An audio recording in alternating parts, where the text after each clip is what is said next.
حي على الصلاة.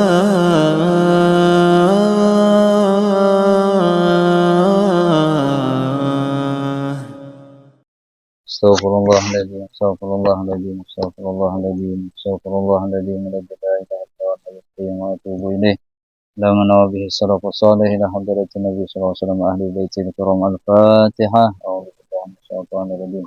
بسم الله الرحمن الرحيم. الحمد لله رب العالمين الرحمن الرحيم مالك يوم الدين اياك نعبد واياك نستعين اهدنا الصراط المستقيم صراط الذين انعمت عليهم غير المغضوب عليهم ولا الضالين. بسم الله الرحمن الرحيم. الحمد لله رب العالمين وبه نستعين على أمور الدنيا والدين. صلى الله وسلم على سيدنا محمد خاتم النبيين وعلى آله وصحبه أجمعين.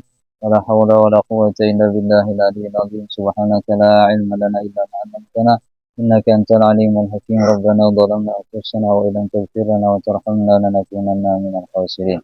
اللهم لا تحرمنا خير ما عندك للشر ما عندنا. قال المصنف رحمه الله ونفعنا بعلوم في الدارين إلى قوله faslun halaman 24. Faslun fi waqtin niyah. Fasal pada menerangkan tentang waktu niat. Siapa yang rukun baca?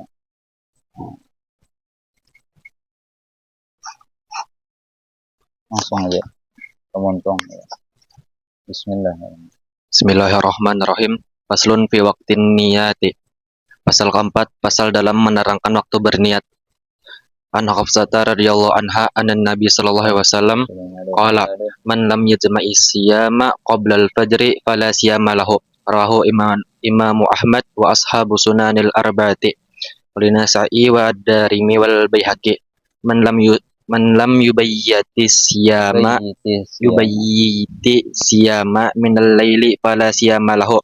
Wal imami Maliki fil Muwatta'i la yasum ila man ajma'a siyama qabla al-fajri. Dari Sayyidatina Hafsah radhiyallahu anha bahwa Nabi Muhammad sallallahu alaihi wasallam bersabda, barang siapa tidak berniat puasa sebelum fajar, maka puasanya tidak sah.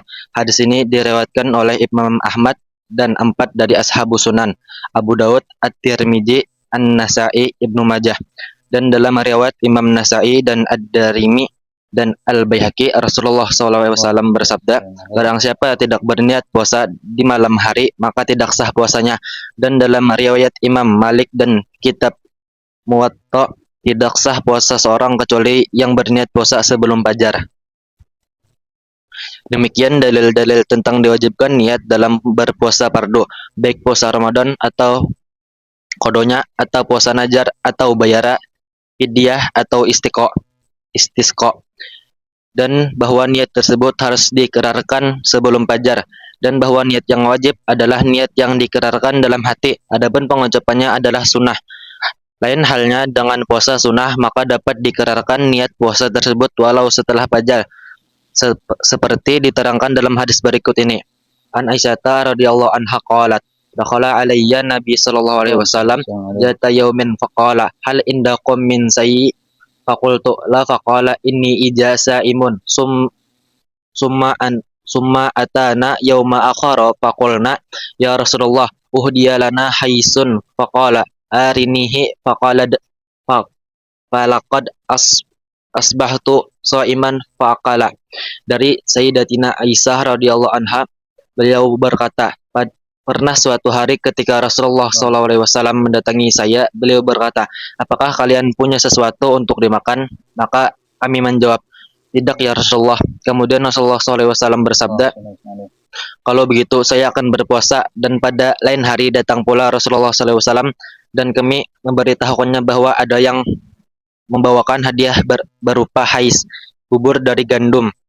Maka Rasulullah SAW berkata, bawakan makanan itu kepadaku, aku ingin berbuka karena sebetulnya aku sudah niat puasa. Hadis riwayat Imam Muslim. Waqala Rasulullah sallallahu alaihi wasallam, as-siyamu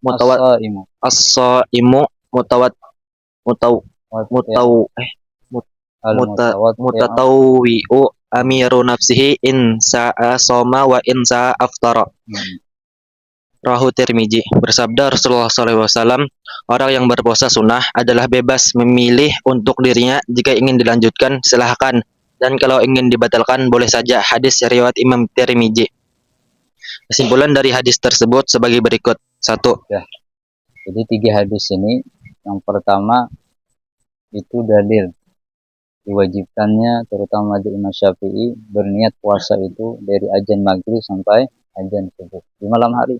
Pokoknya sebenarnya niat di puasa itu bukan niat yang dinamakan secara bahasa, bukan hakikat niat. Kalau hakikat niat itu qasdu syai'i muqtarinun bi fi'lihi, itu sembahyang, wudu, zakat, haji. Nah, itu harus hakikat niat. Maksudnya di awal niat, di awal hendak menggawi. Bermaksud untuk menggawi sholat, pas berbarengan dengan gawiannya. Tapi kalau puasa ada. Puasa itu hanya niat secara bahasa. Maksudnya apa? Azam. Ada keinginan di hati kita-kita. Ya Allah, ulun sok na puasa. Nah, udah sudah berniat dah.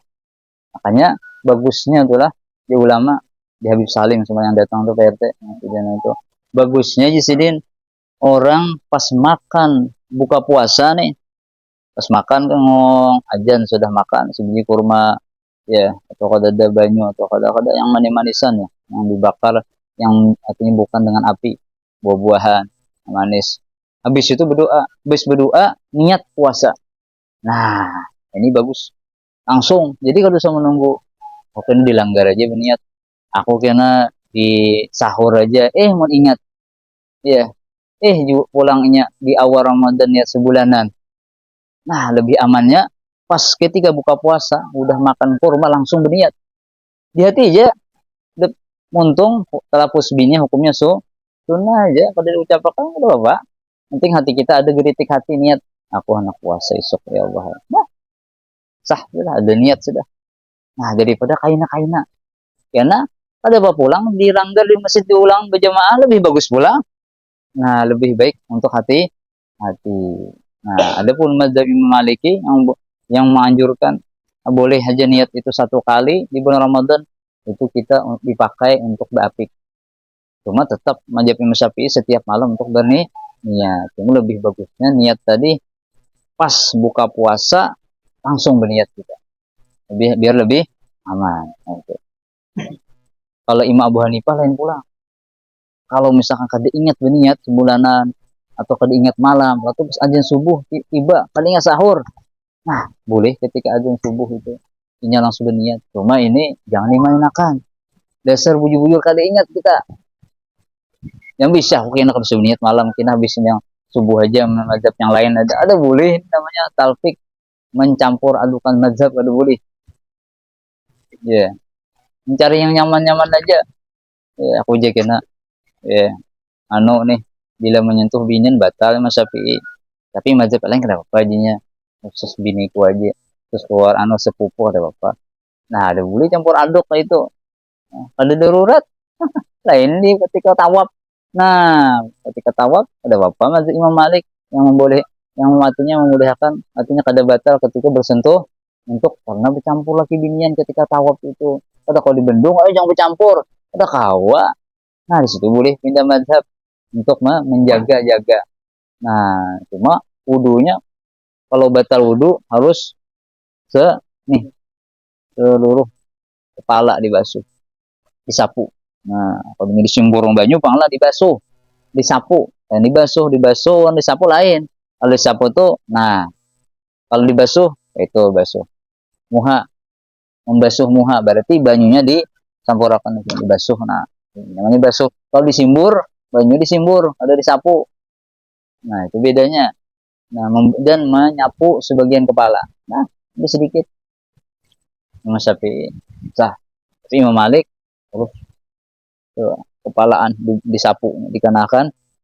Nah, itu caranya. Kemudian hadis yang kedua, ini dalil bahwasanya ya kalau kita hidup berumah tangga terutama persorangan kita hidup lalu kebutuhan makanan gak ada di rumah biasanya pagi makan pas itu kada ada di rumah kada ingat nih kada ada di rumah pas kosong kada ada makanan gini kan keluarga adalah makanan ke dada. Dan kalau puasa sunnah maka boleh ini berniat selepas habis subuh dengan catatan belum makan. Bahkan niat sembahyang puasa sunnah itu sebelum azan zuhur bolehnya berniat. Asal belum ada makanan dari azan subuh sampai azan zuhur belum ada masuk ke dalam untuk makanan. Tuh, jadi Rasulullah SAW juga itu mengajarkan kita untuk dunia ini untuk bersyukur. Pada ada makanan puasa Rasulullah. Kisahnya adalah makanan. Pada dia Rasulullah. Idan anak saim maka itu gini aku puasa nyaman kayak itu kalau hidup di dunia pada yang amuk tuh mana makanan maka ulun beriakan dah ul bandar nih beriakan makanan pagi ada diingat lagi nah Rasulullah ada oh iya kan alhamdulillah makasih ya bagus saja orang yang meluakan nah berarti aku harus puasa aja dah ada apa masya Allah luar biasa lah nah dalil yang ketiga ini orang yang sunnah itu ini yang mengendalikan diri. Hendak buka atau kada apa-apa. Tapi kalau wajib boleh. Kecuali darurat, benar. Tapah benar haus benar boleh. Tapi kalau udah niat kodok, baru boleh buka puasa. Mau sunnah terserah, maksud terserah. Ada seorang ulama jalan puasa sih ini pemuasa Senin Kamis atau puasa yang pas di jalan ada orang bagi makanan. Siapa yang makan minuman ini mudahan dapat keberkatan dunia akhirat. Sidin tadi puasa sunnah dimakan sidin, minum sidin, padahal hanya tengah hari. Lalu muridnya, guru, maka puasa guru. Sidin, bujurak puasa sidin. Cuma aku ingin doa. Karena orang puasa sunnah itu tergantungnya hendak buka atau kadanya masalah. Ini puasa sunnah aja. Demikian kita ada undangan. Ya, orang ada undangan atau kita orang ada tamu ke rumah kita keluarga kita lagi puasa sunnah Senin Kamis datang keluarga ya lalu kita masakan dia keluarga kena makan gak aku puasa nah jangan tuh lah kan lain keluarga rancak dihilang kalau keluarga jarang-jarang berhilang loh kita puasa kayak apa pandangannya tuh masanya makan sekeluargaan aja lain keluarga nih tahu kita pemuasa dah ya kada nah lalu kita puasa ini makan kali masalah ini yang belum kenal dengan kita ya aktivitas kebiasaan kita sehari belum kenal jadi harus juga adab lebih baik daripada itu penting karena kita mendapati ada ulama satu pesantren yang kurang tasawufnya lalu ada ulama hadir berhilang di sana jadi satu pesantren tetap keras kepala puasa sunnah ulama tadi sorangan aja makan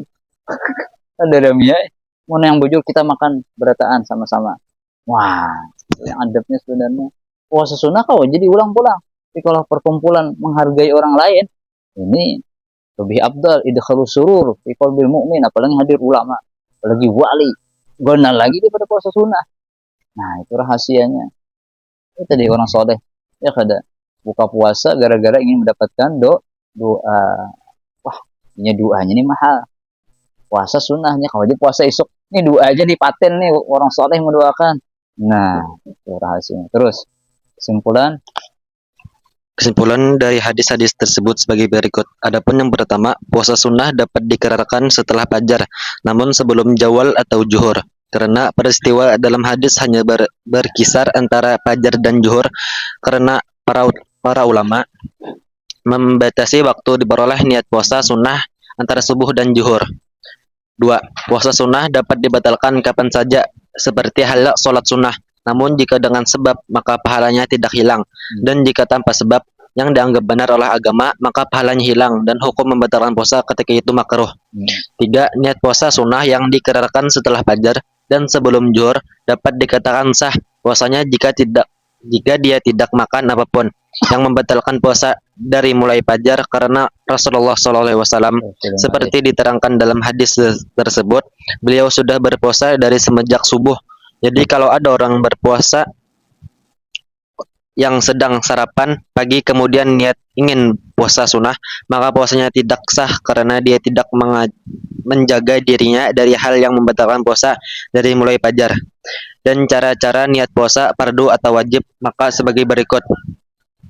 Cara niat ini yang paling ringkas, nawaitu shauma ghadin an ramadana Artinya, saya niat puasa esok hari untuk bulan Ramadan. Kedua, cara niat yang paling sempurna, nawaitu shauma ghadin an adai fardi sahri ramadana haji sanati lillahi ta'ala. Artinya, saya niat puasa esok hari untuk menjalankan puasa Ramadan tahun ini karena Allah Subhanahu wa taala. Namun perlu diingat bahwa niat yang diwajibkan dalam setiap ibadah adalah niat dalam hati, adapun pengucapan adalah sunnah. Dan niat puasa itu dapat dikerjakan kapan saja, yang penting sebelum terbit fajar, dalam puasa fardu. Bahkan kalau niat tersebut dikerjakan sambil buka puasa, atau bahkan ketika dia sholat maghrib atau tarawih, dengan terlintas dalam hatinya suatu ibarat atau kata-kata, besok saya mau puasa Ramadan, maka yang demikian itu sudah dimaknakan sebagai niat puasa. Lain halnya dengan niat sholat, maka harus dihadirkan di tengah-tengah takbir. Jelas, ada pertanyaan? Apa?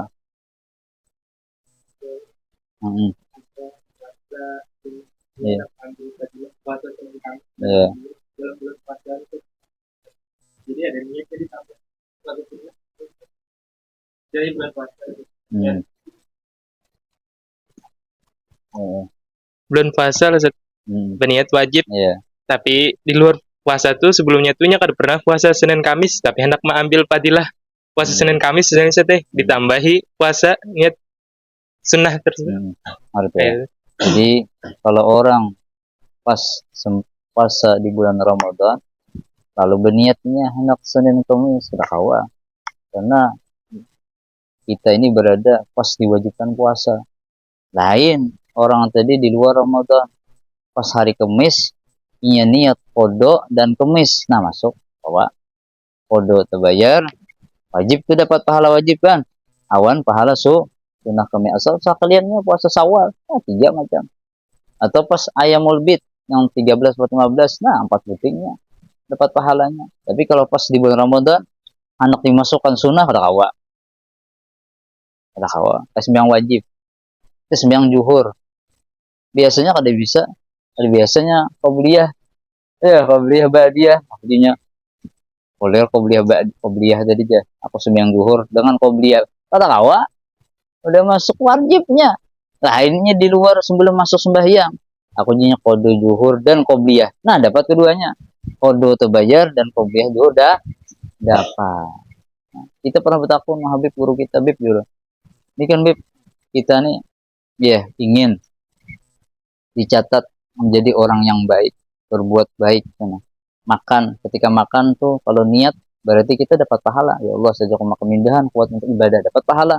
Kaulah niatkan sekali aja. Ya Allah, sejak kalau aku ulun makan dan minum ulun niat ibadah. Udah kau aja sih, kita sembahyang kita pasti berniat sekali. Wallah sembahyang niat sekali aja. Zuhur misalnya tadi sembahyang niat aku sembahyang zuhur. Kalau kena asar kalau usah lagi berniat langsung Allah Akbar, kata kawa. Boleh, disitulah kita disuruh berjuang. Hidup ini perjuangan, untuk melawan nafsu kita, untuk melatih diri jiwa kita agar senantiasa ingat kepada Allah Subhanahu Wa Taala. Nah itu, ngerti ya lah. Nah itu, udah. Terus, sambung. Yang belum lah. Yang belum siapa? Baca. Faslun fi syuruti wujubi shaum. Faslun fi syuruti wujubi shaum. Pasal kelima, menerangkan syarat kewajiban puasa. Syurut wujubi shaumi khamsatun. Al-islamu wat taklifu wal itaqatu was sihhatu wal iqamatu. Syarat-syarat kewajiban puasa ada 5. Pertama, seorang muslim. Kedua, orang yang balik dan berakal. Ketiga, seorang yang mampu baik secara hissan seperti orang tua yang rentan dan orang yang sakit tidak diharapkan sembuhnya, atau syar'an seperti perempuan yang haid dan nifas. Keempat, sehat. Kelima, bermukim, artinya bukan seorang yang musafir. Maka tidak ada kewajiban puasa sama sekali, namun diwajibkan atas salah seorang dari 2 orang tua untuk memerintahkan anaknya yang telah berumur 7 tahun untuk berlatih puasa hingga zuhur, kemudian hingga asar sesuai kemampuan anak tersebut. Disunnahkan bagi seorang musafir yang kuat dan tidak kelelahan untuk berpuasa Ramadan, serta diperbolehkan bagi yang sakit untuk berpuasa, kecuali jika puasa tersebut dapat membahayakannya, maka haram baginya puasa. Adapun bagi wanita yang sedang tidak suci, maka diharamkan atasnya untuk berpuasa. Dan diharamkan puasa sunnah bagi wanita tanpa izin suaminya. Dan kalau puasa qada Ramadan yang tentu wajib dilakukannya. Kemudian waktunya masih jauh dari tibanya bulan Ramadan yang akan tiba, maka harus minta izin pula pada suami. Keterangan: diwajibkan atas dua orang tua untuk memerintahkan anak-anak mereka yang telah berumur 7 tahun untuk melakukan sholat. Juga puasa, jika karena mampu. Jika mereka mampu, dan jika mereka melalaikan perintah tersebut, maka diperbolehkan bahkan diwajibkan bagi orang tua untuk memukul mereka. Namun dengan syarat sebagai berikut. Pertama, anak tersebut telah mencapai umur 10 tahun. Kedua, pukulannya tidak pada tempat yang membahayakan. Ketiga, pukulannya tidak dengan alat yang berbahaya.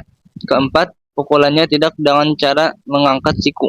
Kelima, pukulannya dapat membawa perubahan pada diri anak tersebut. Nah, ini itulah banyak luput kita lah. Yalah. Nah, dan jarang menjelaskan gitu lah.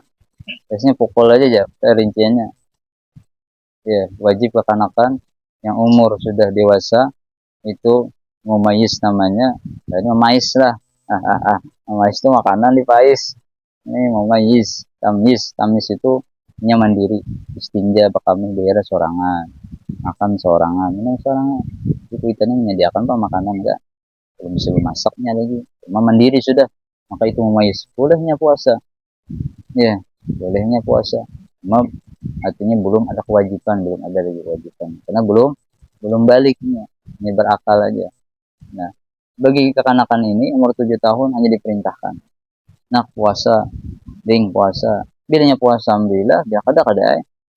Nah, ketika umur 10 tahun, nah ini wajib harus puasa. Ya, bila kada puasa, makanya disuruh dari 7 tahun, 7, 8, 9. Nah, ini 3 tahun nih sampai 10 tahun, 4 tahun untuk latihan puasa. Ya, sejam, mereka 2 jam, 3 jam. Kada porsi harus pol umur karena namanya latihan itu kalau langsung kita gini bahari bisa nyari Tuhan yang puasa juga. Jadi kalau kawal kita anak-anak latihan dulu setengah hari alhamdulillah. Karena kekanakan tuhnya haus saja mainnya. Ya, makan kada cuma haus buahnya. Yang puasa tuh lapar kada cuma haus ya kada. Buahnya haus, bagi panas haus buahnya.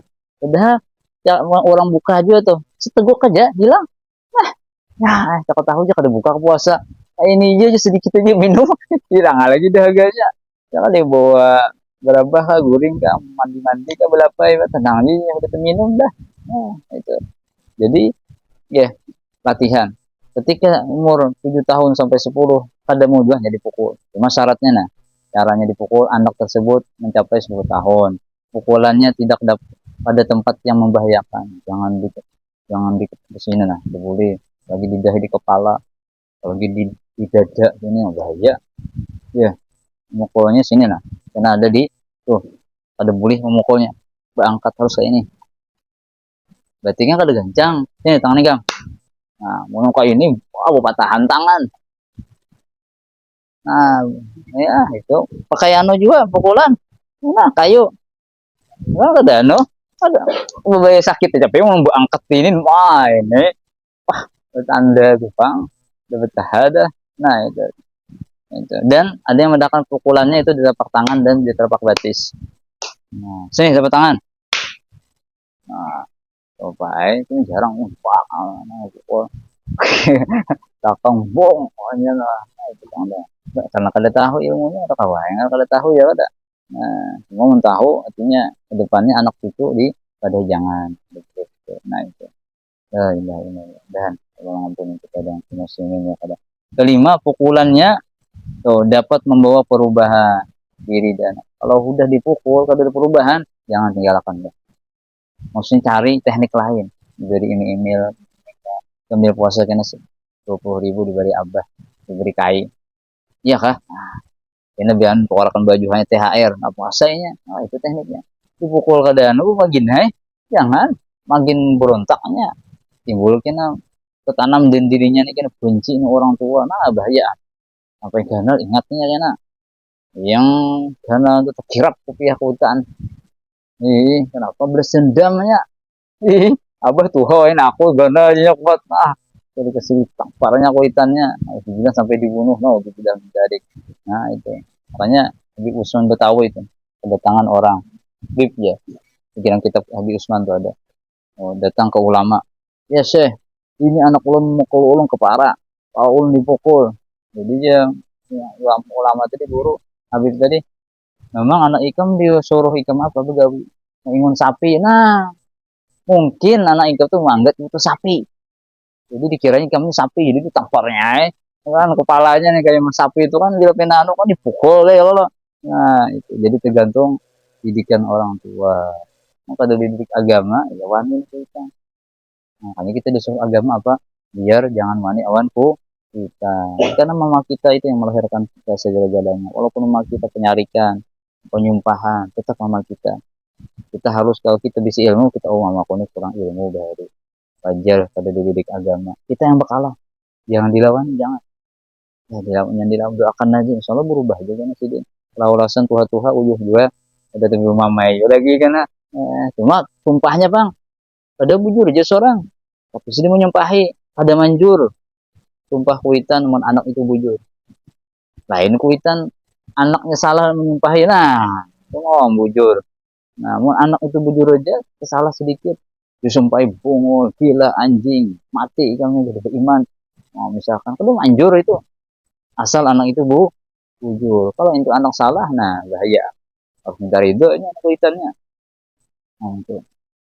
Nah, abah kita yang memposisi kita. Jadi jadikan orang tua kita itu di atas kepala kita. Nah, yang lainnya sedang-sedang aja santai. Orang tua kita melarang, menyuruh atas itu kebaikan, kita taati dengan segera. Jangan melambat-lambatkan. Karena hakikat orang tua itu adalah artinya Tuhan yang majazi, yang nampak. Cuma bukan Tuhan yang kita sembah, ada artinya kita segi kita patuhi lah.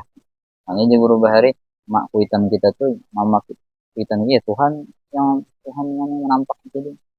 Artinya dari sisi penciptaan zahir.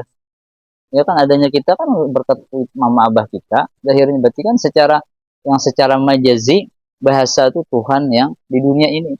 Kalau hakikatnya ya Tuhan yang cipta alam semesta dan orang tua kita. Nah, artinya dengan Tuhan yang nampak saja inya kada bisa taat, maka bagaimana Tuhan yang tidak nampak? Baginya inya kada kau taat, kada tahu dibaca, kada tahu berterima kasih kepada Tuhan yang menciptakan alam semesta yang inya kada laisa kami sehingga kada bisa dilihat, kada bisa didengar, kada bisa dirasa bagaimana sidin itu rupanya. Nah, itu. Terus Allah Allah. Dan jika syarat tersebut tidak dipenuhi, maka hukumnya memukul adalah haram. Nah, itulah alhamdulillah diteruskan. Banyak orang terlanggar tadi. Terus, saudaraku, janganlah kita menanamkan rasa benci pada diri anak-anak kita. Juga jangan sekali-kali menanamkan mereka sebagai anak-anak yang bodoh atau bandel. Yang disambatin bungut, tambuk, jangan pintar kami nakang, dan jadi wali. Ya. Tapi mama aku bahari kayak itu juga, jangan dituruti. Niniku bahari kayak itu juga, aku jangan dituruti. Kita menuruti yang baik, yang kada baik yang dituruti. Belajar ya, mama kita bahari misalnya karena kurang ilmu, yang berarti kita bungut, tambuk, seniwan, macam-macam yang berarti kan. Kita yang berilmu, jangan mengupati. Udah aja dah bahari. Karena kurang ilmu kita ini harus yang lebih baik lagi untuk anak cucu kita ajari. Terus atau nakal karena dengan demikian kita telah mendoakan mereka dengan kalimat-kalimat tersebut serta menanamkan maknanya pada diri mereka yang masih suci dan bersih. Dan selalulah ingat ketika mereka tidak mendengar nasihat kita bahwa kesalahan bukan semata berada pada diri mereka, tapi pada diri kita sendiri yang terlambat menanamkan sifat-sifat mulia pada diri mereka. Atau karena kita belum dapat menyampaikan nasihat dengan cara yang benar dan waktu tepat. Nah, jadi menasihati anak yang di depan orang lain, kawannya, supannya. Enak sembahyang, enak nutup aurat. Supan. Iya, nasihat itu. Makanya yang Syafi'i kalau menasihati orang di hadapan orang itu namanya menghina orang. Mengajak berkelahian. Supan orang. Yang nasihati yang berkelahi itu berarti itu karena di hadapan orang menamparnya kamu nih kenapa goin? Wah, kepalanya tersinggungnya. Tapi kalau berduaan, makan nih dulu. Keluarkan bakso, nasi goreng dulu. Kayak ini, mamai juga ini. Cuma dibaiki dulu, nah dimakani dulu. Nyaman lah, nambah lagi nak. Nah, maaf nak lah. Kalau bisa kan jangan kada sembahyang nak. Ya sudah, tenang namburi. Tapi dia cari tekniknya tuh biasa aja orang. Jangan langsung tutup poin, jangan santai dulu. Nah, berduaan, jangan di hadapan orang. Itu lebih nyaman diterima nasihat daripada di hadapan orang berkuriak pulang. Wah, supannya kemana mendak muha. Wah, ini di mana-mana laki bini lah di luar rumah di berkuriakan ya. La ilaha illallah. Jadi anaknya melihat, tetangganya melihat, ada kehidupan. Itu biar aja keluarga kita, tetangga, kawan kita jangan anak kita. Mau ada bermasalah keluar kita dari rumah. Kadang binian itu kadang menahan emosinya karena keuyuhan kah, bertetapas, menjaga anak kah. Jadi bukan impian yang laki-laki nih ya sebelum kawin harus tahu trik-triknya dulu. Yang PRT mau ada tahu triknya ya kada hanya lah sehari kau kirain dah. Nah, kiranya kalau binian tuh harus kayak nah kalau Siti Fatimah, Siti Khadijah, zaman biniannya lagi udah. Nah, walaupun yang ilmu agama tetap juga bisa kasar dia laki karena binian itu lemah akal, lemah agama. Jadi kita yang paham harus mengalah, harus memaklumi. Nah, mun kada terlawan nih kita.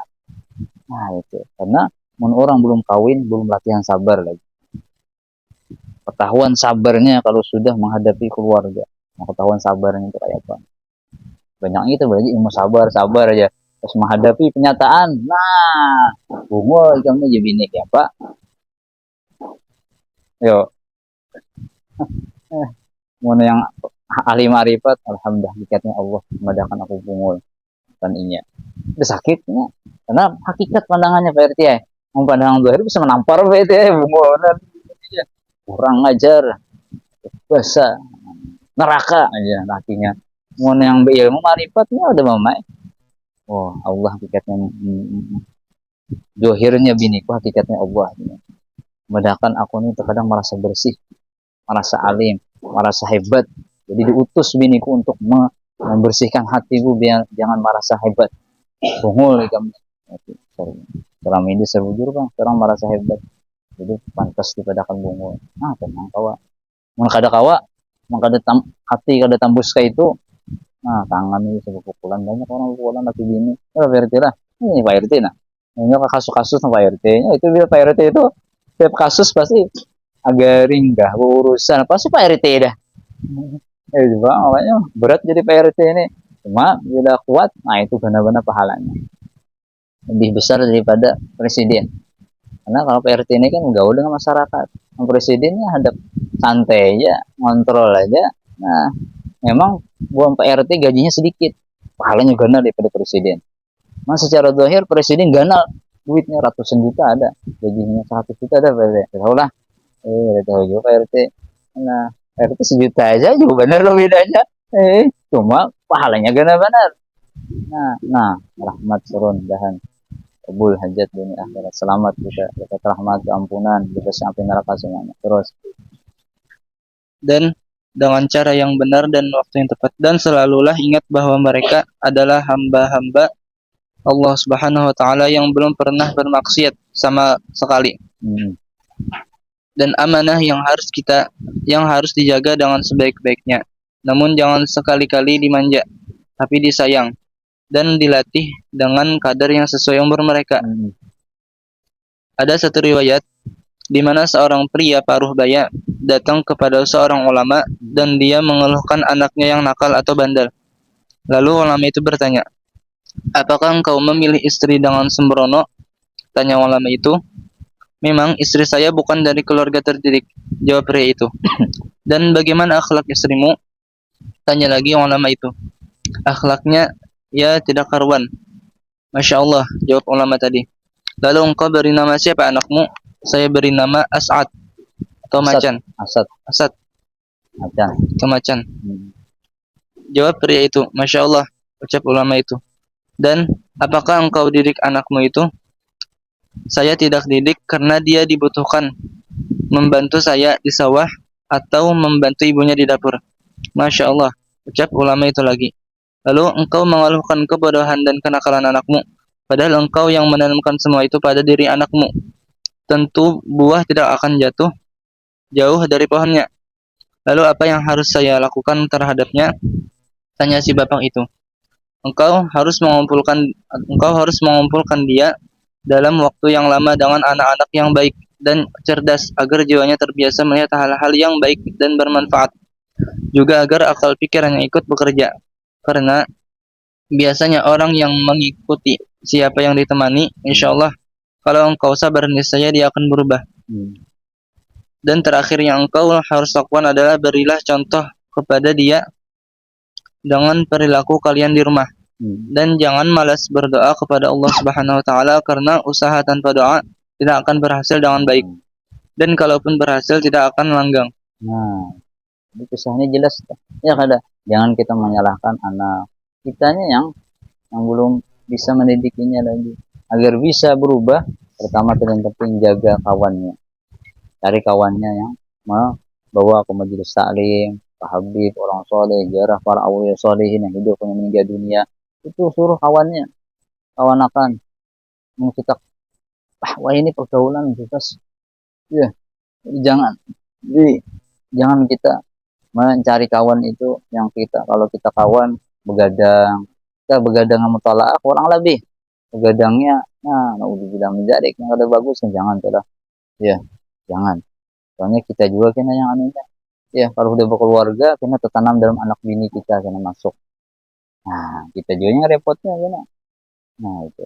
Kemudian Jusudin, ya, di rumah dicontohkan bagaimana yang baik. Kita hendak menyuruh anak kita mengaji, kita ajak ada mengaji. Menyuruh anak kita sembahyang, kita ajak ada sembahyang. Banyak ada sembahyang. Ya, menyuruh anak menutup aurat, kita ajak keluar rumah. Ada menutup pada berkerudung. Iya, ada kawa. Kemudian yang ketiga adalah doa, penting. Ya Allah, jadikan anak itu turun, jadi dia turun, si anu menjadi aulia. Biasanya tuh yang jadi anak-anak orang kayak guru-guru di Allah yarham. Itu datuknya, kuitannya senantiasa mendoakan. Dan kawannya dijaga pula. Yang sejaman dengan kita nih nah. Artinya nampak kan. Kalau boneka mungkin guru sekolah ada menamui kan. Guru judi mungkin menamui ya kada. Nah, Sidin yang jelas. Itu kawan Sidin langsung kai Sidin. Abah Sidin.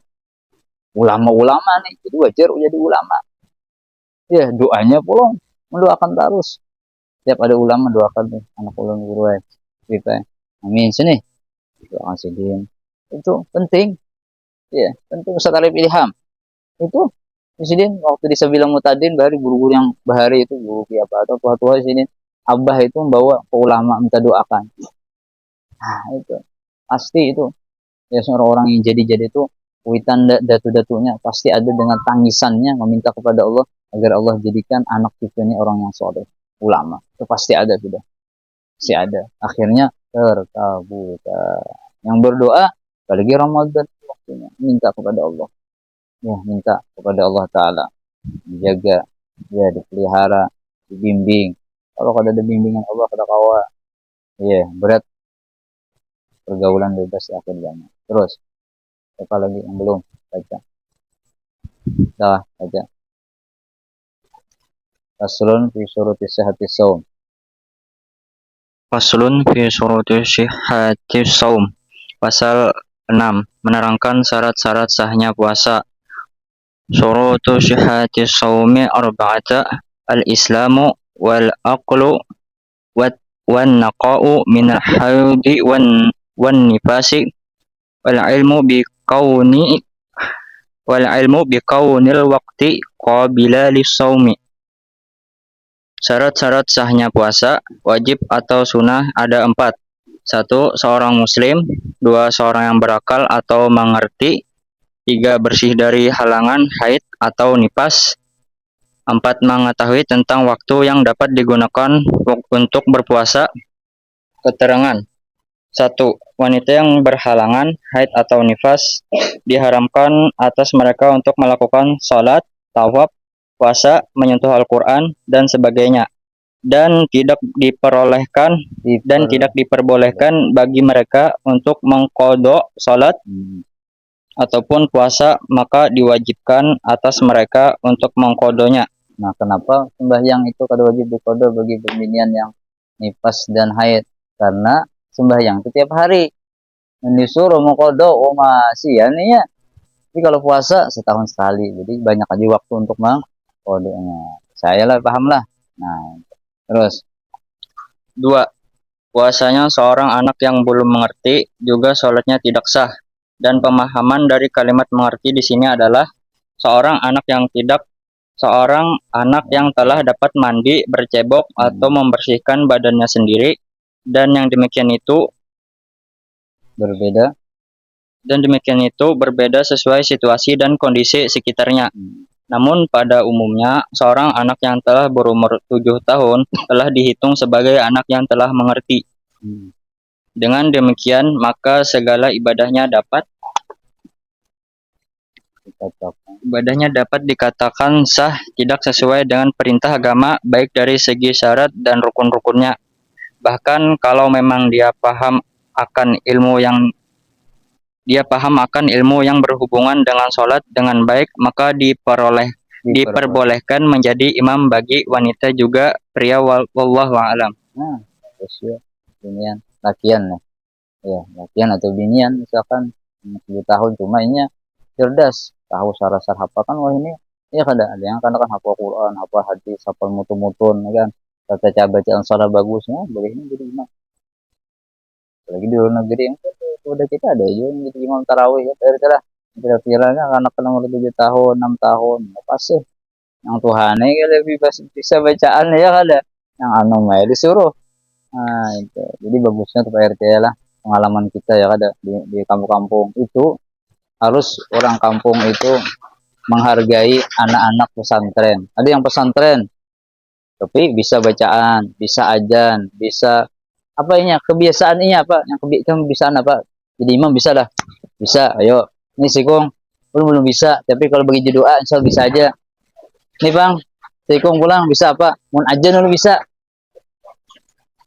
Nah maka ketikanya pulang kampung liburan maka ditugaskan itu PRT ya. Bagusnya di kampung tuh kebanyakan di kampung tuh yang tua itu aja si Din juga jadi imam memborong pada menghargai yang anu-anu, akhirnya anu-anu di kampung nih polirnya jadinya kada dihargai soalnya di kampung.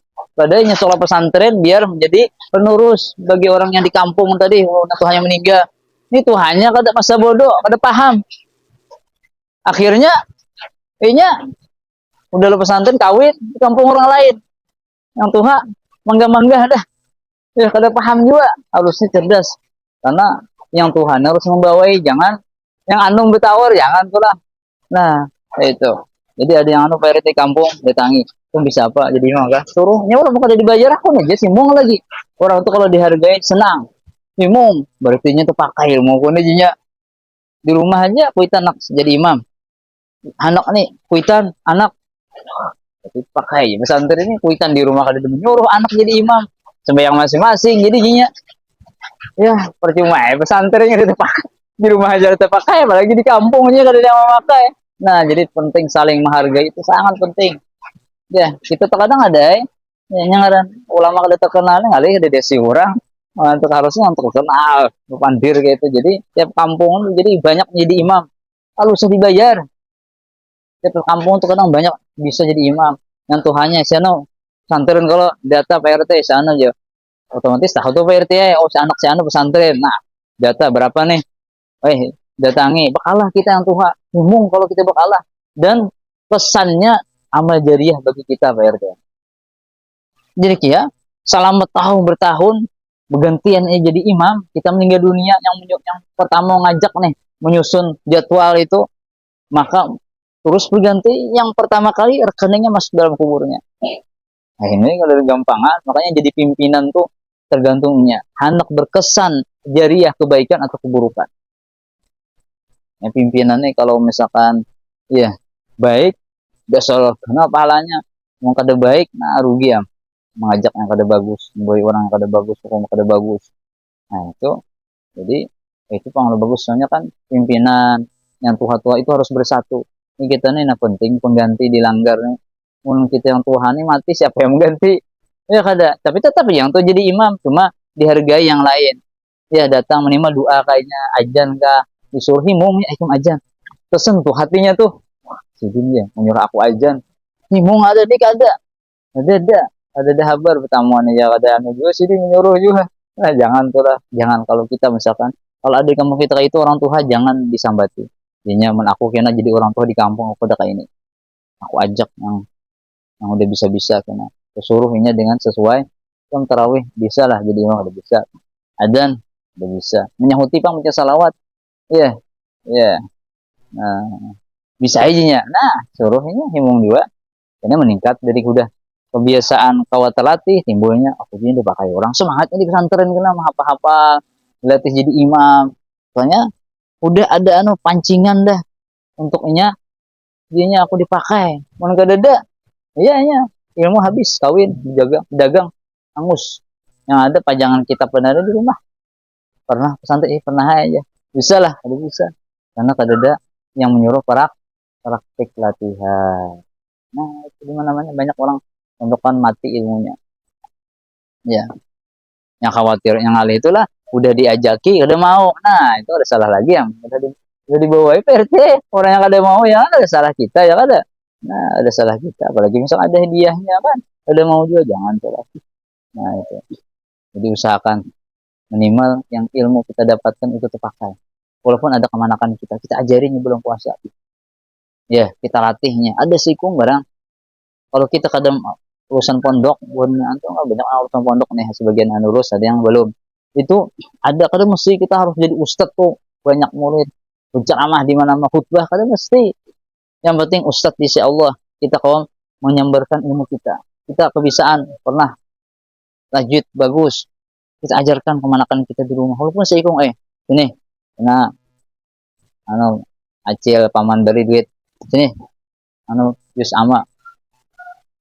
menjagakan kita bujurakan fatihahnya kita ganal pahalanya nah itu jadi diamalkan walaupun sedikit jangan muka hilang kita apalagi pernah untuk tahfiz nah itu muka dia kan hilang saya berapa juz sudah hilang pokoknya mahapal itu nyaman cuma menjaganya ngalih ya kada mahapal itu nyaman menjaganya ngalih paling berat menjaga itu apalagi mengamalkan lagi ngalih ada kalau dibilang kan menghafal aja menjaganya ada apalagi menghafal nah itu jadi itulah adalah kita berusaha untuk ya mengajak ada kemanakan enggak kewitan enggak ya kada berjamaah di rumah misalkan nah, itu. Harus ada kita mau kada kita sibuk dengan usaha sibuk dengan ini sayang ilmu kita ya sayang ilmu kita nah itu. Hanya disuruh berkeluarga untuk apa biar kalau mengajar ilmu tadi minimal untuk anak bini kita di rumah. Mau kada kawa, ya disuruh anak bini belajar. Atau ada duit banyak, ya guru ke rumah. Cuma kita ada, jangan dibiarkan berduaan dengan kita. Tunggu pacaran dengan gurunya kena. Nah, jauh jadinya kita jadinya. Nah, gitu. Terus aslun fi arkani saumi pasal 7 menerangkan rukun-rukun puasa. Arkanu saumi salah satu an-niyatu wa tarkul muftarat wasaimu. Rukun-rukunnya puasa ada 3. 1. Niat puasa baik puasa wajib atau sunnah dan niat puasa wajib harus sebelum fajar dan puasa sunnah boleh sebelum fajar tapi dengan syarat seperti telah dikemukakan sebelumnya. 2. Tidak melakukan hal-hal yang tidak membatalkan puasa. 3. Orang yang berpuasa. Dan ditambah dengan satu syarat yaitu untuk memperoleh pahala puasa dengan sempurna.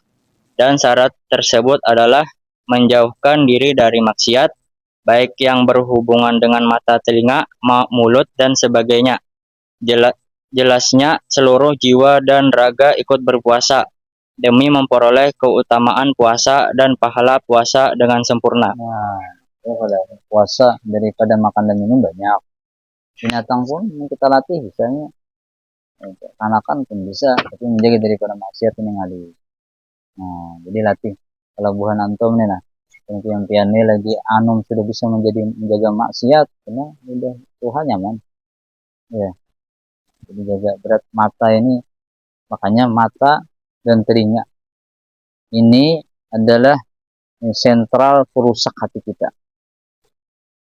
Makanya orang yang kedibisi mata itu ganjarannya surga.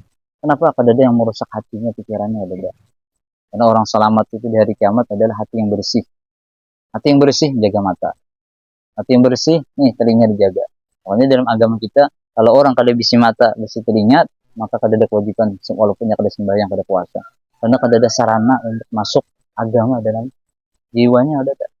Kalau masih melihat, kada mendengar, masih bisa melihat, membaca.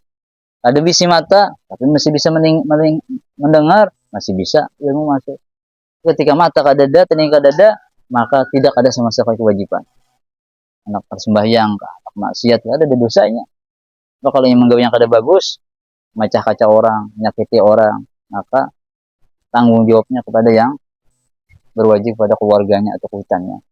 Orang gila, macah kaca, berdosa lah, berdosa. Cuma kuitannya yang keluarganya wajib berarti kaca tadi. Nah, ada aturannya kekanakan. Ada berdosa, macah kaca, cuma wajib mengganti kuitannya, tanggung jawab. Ada ini anak ini gila, lain kada berusaha, bujur ya berusaha kaca orang mengganti kaca. Dari segi kada berusaha aja, cuma dari segi mengganti wajib. Walinya kada ada ampunnya, kada ada keluarganya orang gila tadi, ada yang mengganti ya, ada siapa-siapa. Nah, itu jadi penting. Makanya ya kalau orang beribadah itu banyak kawan, tapi menjaga maksiat berat. Kadang orang lah beribadah semalam suntuk, tarawih, tadarus, tahajud, itu paginya maksiat hangus ibadah. Itu makanya penting kita memang maksiat itu ngalih. Cuma kita berusaha minimal kalau kena maksiat itu hati kita sakit. Astagfirullah, ya Allah, ampuni ulun ya Allah, kenapa kau mencegah maksiat ya Allah? Ampuni ya Allah, ampuni bimbing ulun. Harus ada kayak itu. Ih, hati kita. Jangan pas terjadi maksiat itu biasa-biasa saja. Bahaya kena. Jadi akan maksiat itu seakan kita makan racun. Kalau kita makan racun mati kada? Bisa mati orang itu. Mau lambat mengobati.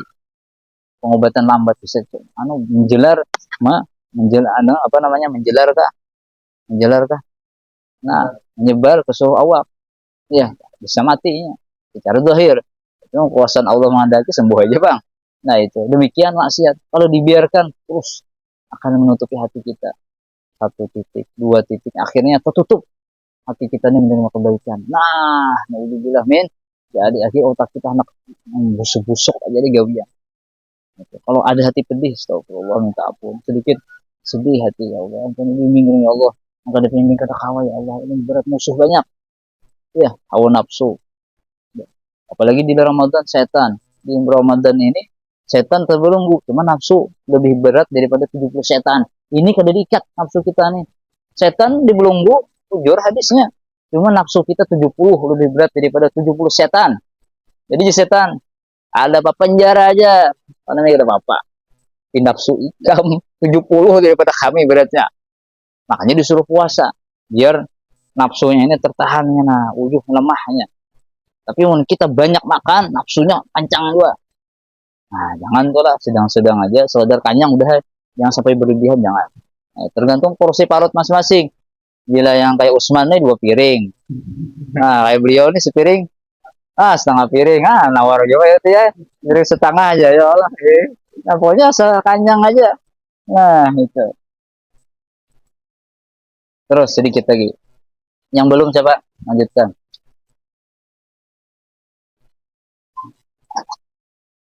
Ada hiburan ya. Faslun Mubtilatis Saum. Pasal 8 menerangkan hal-hal yang dapat membatalkan puasa. Wallahu ta'ala ahilla lakum lailatas siyami ghaqusu ila nisaikum. Berfirman Allah Subhanahu wa taala yang tafsirnya wallahu alam bimuradi. Dihalalkan bagi kalian pada malam bulan puasa untuk mencampuri istri-istri kalian. Ayat 187 surah Al-Baqarah.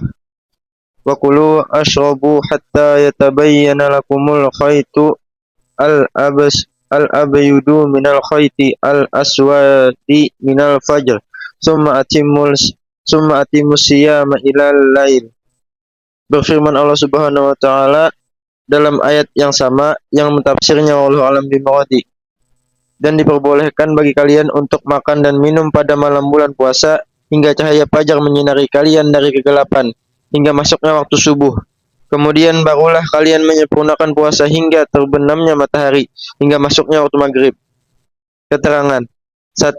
Diperbolehkan pada malam puasa melakukan hubungan jasmani, suami istri juga makan dan minum sebagainya yang dapat membatalkan puasa. Karena sebelum turun ayat ini, kesemuanya itu diharamkan kalau sudah tidur, baik tidurnya sebelum Isya atau setelah Isya. Seperti diriwayatkan bahwa ada seorang sahabat Rasul sallallahu alaihi wasallam yang pulang ke rumahnya setelah bekerja sehari penuh dalam keadaan puasa. Dan ketika menunggu azan maghrib, dia tertidur. Dan sang istri melihat suaminya tidur, dia mengeluh karena kasihan sebab kalau sudah tidur maka tidak boleh makan lagi dan harus mulai puasa lagi. Maka untuk meringankan beban jiwa sang suami, si istri mengambil makanan yang sudah disediakan untuk berbuka dan mengotori tangan serta sebagian mulut sang suami dengan makanan itu.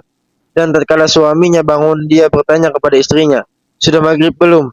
Jawab sang istri, "Tentu sudah, bahkan sudah Isya sekarang. Dan kamu ini mungkin mimpi." Bertanya, "Padahal engkau sudah makan dan setelah makan engkau tidur lagi. Dan lihatlah bekas makanmu itu, bahkan engkau tidak sempat mencuci tangan." Sahabat itu menjadi bingung, tidak percaya, tapi bekas makanan masih melekat di tangannya. Akhirnya dia pun puasa lagi, dan ketika siang hari dia terjatuh pingsan. Kemudian disampaikan kepada Rasul sallallahu alaihi wasallam akan perihalnya, dan tidak lama kemudian turunlah ayat tersebut di atas. 2. Kebolehan tersebut dibatasi dengan terbitnya fajar shadiq atau waktu subuh. 3. Diharamkan melakukan segala hal yang tersebut di atas pada siang hari atas orang dikarenakan kewajiban puasa. 4. Larangan-larangan tersebut dapat membatalkan puasa jika dilakukan di siang hari dengan sengaja, dan jika dilakukan tanpa unsur kesengajaan maka tidak membatalkan puasa. Qala Rasulullah sallallahu alaihi wasallam, "Man zawa'ahul qai'u wa huwa sha'imu falaysa alaihi fada wa minas taqa'a wa man istaqa'a amdan falyaqdi." Riwayat Abu Daud.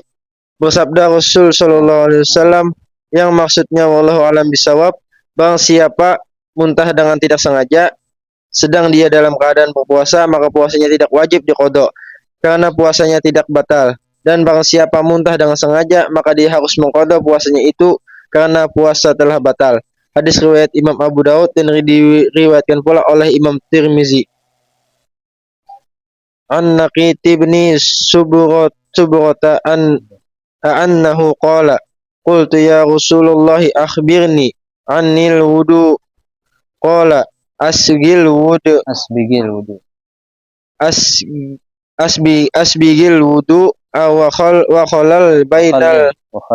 wa khalal bainal asabi' wa balig fil istinsyaqi illa an takuna shaima. Riwayat Tirmizi. Dari Laqit bin Subrah radhiyallahu anhu beliau berkata, saya bertanya kepada Rasul sallallahu alaihi wasallam, "Wahai Rasulullah, beritahukan saya tentang wudu."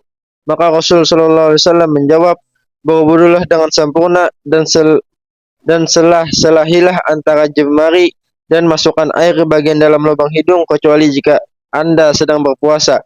Maka masukkan dengan perlahan dan secukupnya." Hadis riwayat Imam Tirmizi. Nah, ada yang tak gunakan? Jelaslah itu pembatal-pembatal, artinya ya, pembatal-pembatal artinya puasa. Karena pembatal ada dua, karena ada pembatal kesahan puasa, ada yang membatalkan pahala puasa. Kalau batal puasanya, ya pasti ada pahala dah. Tapi kalau batal pahala puasanya, sah tetap. Asalnya kada makan minum. Nah, itu bedanya. Ada yang membatalkan pahala, ada yang membatalkan sahnya puasa. Kalau orang Tegawi batal makan dan minum, otomatis pahala kada dapat. Tapi kalau Allah tegawi yang membatalkan pahala, sah puasanya. Cuma pahalanya kada dapat. Kamin shaim laisa lahu jaza ila atas wajib. Berapa banyak orang yang puasa aja Rasul kada dapat bagian, hanya yang dapat haus dan lapar. Nah, jangan sampai kayak itu. Kita menuntut ilmu, kita hadir majlis taklim. Jadi harus ada tingkatan kita naik setiap tahun. Jangan mempati orang awam puasanya. Hanya Rasulullah memberikan amaliyah, kan ada hadisnya panjang, itu mengamalkan 4 macam. Jadi disebutkan zikir, asyhadu alla ilallah, astaghfirullah, as'alukal jannah, wa a'udzubika minan nar. 4 macam ini kalau kita amalkan dengan hati kita meminta ya Allah dengan berkat mengamalkan zikir Rasulullah ini, maka terimalah puasa ulun yang penuh dengan kekurangan. Nah, insya Allah akan Allah terima kekurangan puasa kita. Itu diperbanyak. Ada masih habis ketika menjelang buka puasa, anak habis zuhur, pagi, habis tarawih, habis malam, tahajud. Nah, pokoknya intinya ketika kita hendak berbuka puasa, membaca doa dari zikir yang diperintahkan oleh Rasulullah SAW. Kemudian keterangan wallahu a'lam bishawab. Udahkah nanti aku akan pas ya kalau tentung hujannya tuh anu aja. Subhanallah.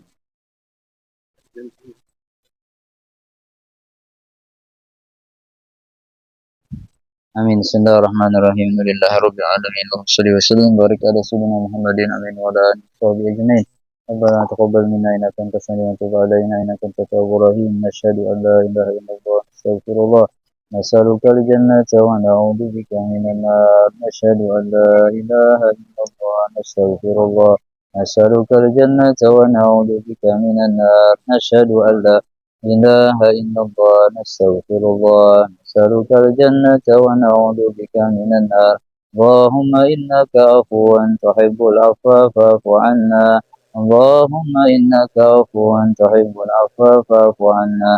Allahumma innaka afuwan tuhibbul afwa fa'fu 'anna.